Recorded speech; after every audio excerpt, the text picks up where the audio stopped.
Y bien, el día sábado, Ollanta Humala estuvo en el local de la derrama magisterial, ahí pronunció un discurso en el que dejó de lado, digamos, ese tono moderado de las últimas semanas, incluso eventualmente meses, y retomó un lenguaje un poco más radical, por decirlo así. Hemos invitado a Nicolás Lynch, exministro de Educación y vocero de Gana Perú, para conversar con él acerca de los temas que Ollanta Humala mencionó en este discurso, particularmente referido a la ley de carrera pública magisterial. Nicolás, ¿qué tal? ¿Cómo le va? ¿Qué tal? Buenas noches, Jaime. ¿Cómo estás? Bueno, quizás podamos ver rápidamente algunas de las cosas que dijo Ollanta Humala para ver si exactamente qué implicarían o qué significarían. Tenemos Creo que la educación en el Perú tiene que ser un instrumento de liberación, no un instrumento de dominación. La educación en el Perú tiene que ser un derecho, no un privilegio. Bueno, esa es la primera pregunta. ¿Qué quiere decir Ollanta Humala cuando dice que la educación debe ser un instrumento de liberación, no de dominación?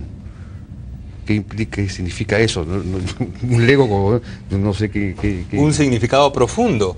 La educación en el Perú, desafortunadamente, no ha formado personas y ciudadanos.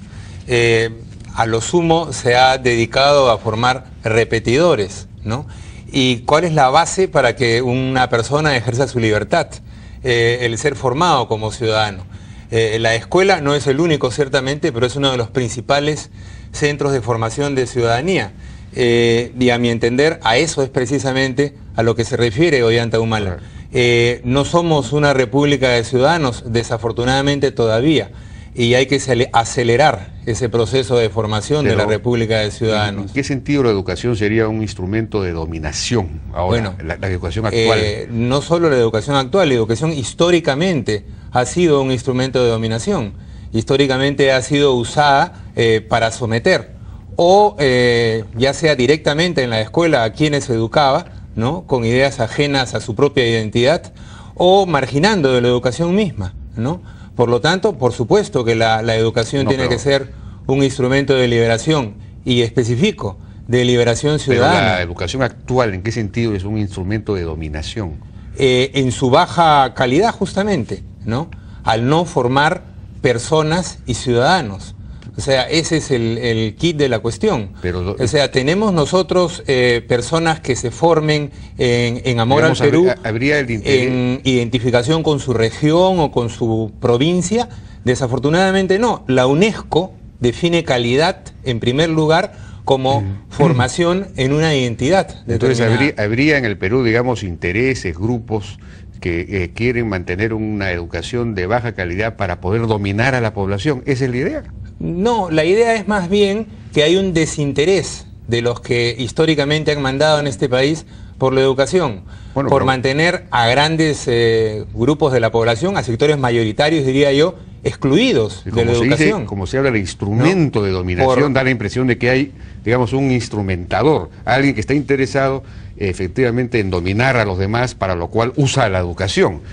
Esa es la pregunta. Una cosa es una metáfora y otra cosa es imaginarse una conspiración colectiva, Jaime. Son dos cosas diferentes. Bueno, esto no es ni siquiera una metáfora, esto es un concepto, es una frase que no es metafórica, es un instrumento de liberación, no de dominación. Por eso yo creo que está dirigido a que la educación sea un instrumento de formación de ciudadanos y por lo tanto de individuos libres.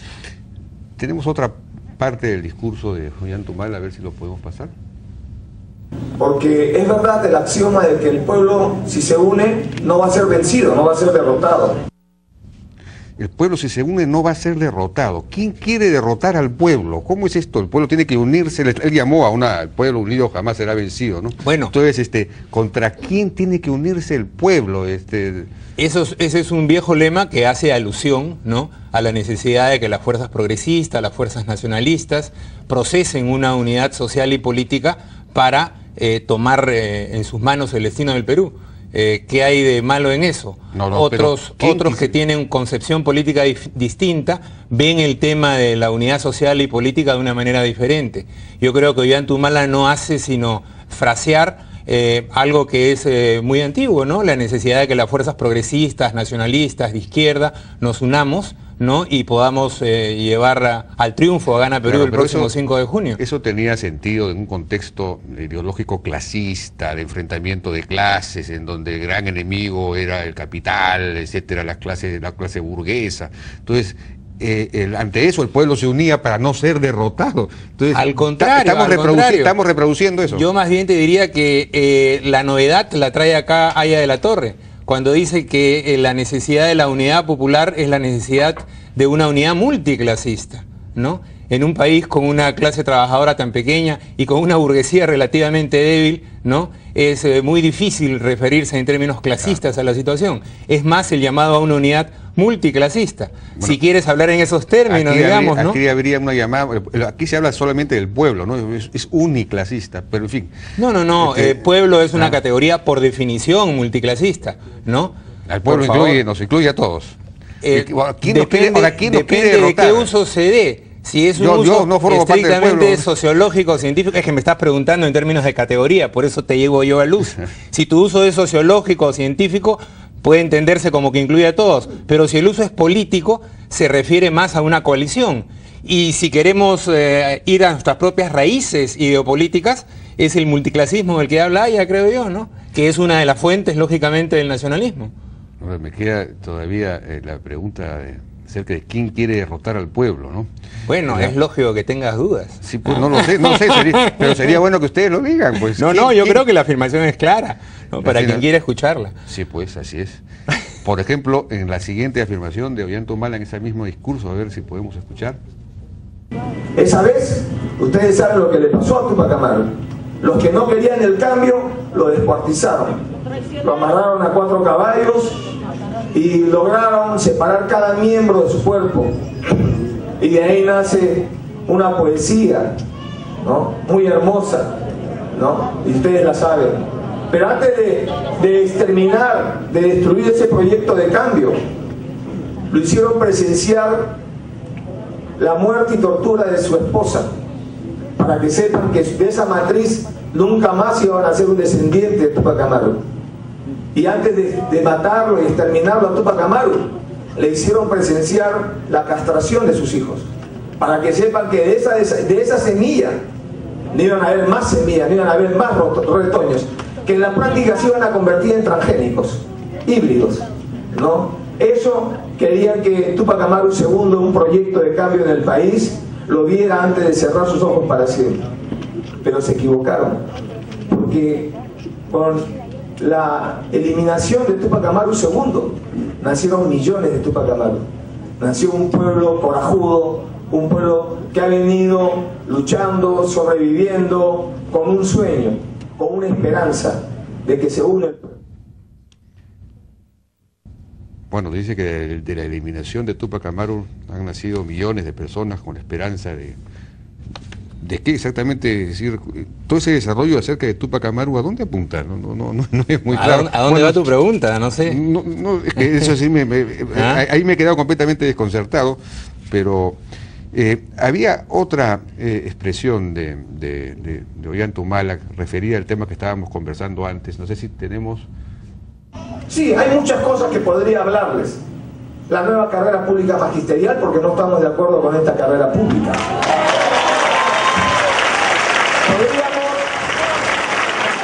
Podríamos hablar también... ¡Saluda esa decisión! ¡El saluda esa decisión! ¡El saluda esa decisión! Bueno, en realidad se había quedado en el tintero de la pantalla, por decirlo así, esta frase famosa. Se traspapeló el examen en este caso. Se traspapeló. Dice Ollanta-Humala, acá está más o menos resumido: salgamos a enfrentar al candidato del presidente, de la banca, de las AFPs, de los medios de comunicación, más adelante dice los grandes poderes, etcétera. Esos serían aquellos frente a los cuales el pueblo tendría que unirse, frente a la banca. Esos son los enemigos del pueblo. Yo creo que hemos dejado claro en Gana Perú, y lo ha dejado claro Ollanta-Humala en varias oportunidades, que nosotros tenemos una perspectiva concertadora, ¿no?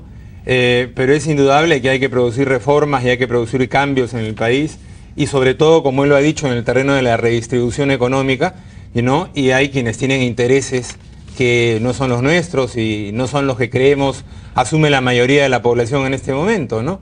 Entonces, eso está más o menos claro en el panorama electoral.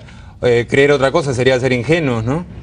O sea que hay una situación en la que, digamos, todo lo que es, digamos, la inversión, la gran inversión, la banca, etcétera, los medios de comunicación son los enemigos. No hemos dicho eso. Esas son tus palabras. Bueno, esas son tus palabras. Son las palabras de Ollanta-Humala. Perdón, no estamos hablando de enemigos.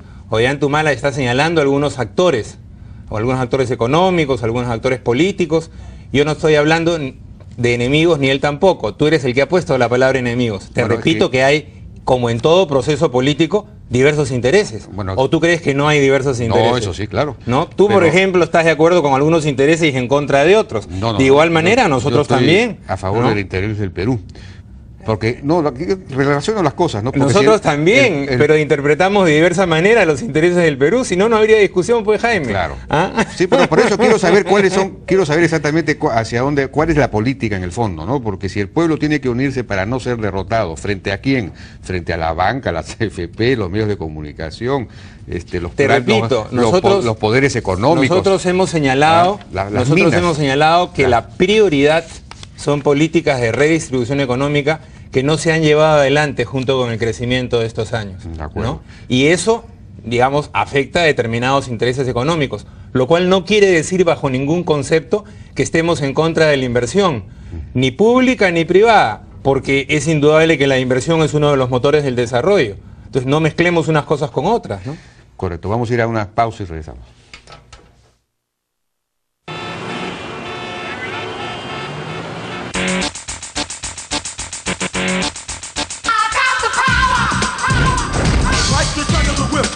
Attack, front to back, in this thing called rap.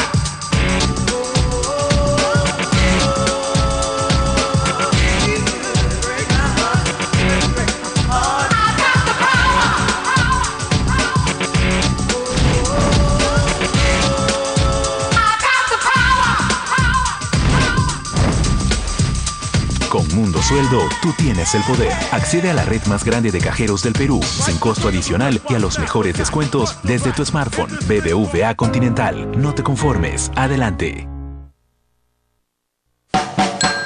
Gripe. Nasty flu. Malestar. Nasty flu. Congestión. Nasty flu. Estornudos. Nasty flu. El antigripal del Perú. Nasty flu. ¿Consiguieron al especialista? Sí, padrino. Y es preciso, directo. Sí, padrino. Pruebas. Quiero pruebas. Gingisona B. Gingisona B alivia de inmediato la irritación e inflamación de garganta. Gracias, muchachos. Gingisona B, especialista en cuidado de boca y garganta, también en spray.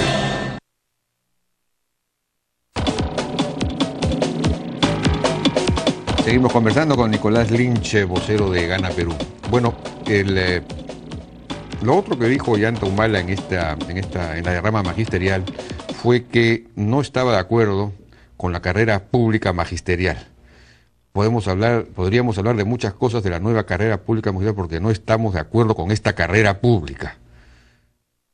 ¿Qué significa eso? ¿Por qué no está de acuerdo? ¿Qué es lo que se está planteando? ¿Derogar, cambiar la carrera pública? Con esta carrera pública, por supuesto que no. Lo cual no quiere decir que no estamos de acuerdo con la necesidad de una carrera pública por méritos y con evaluación.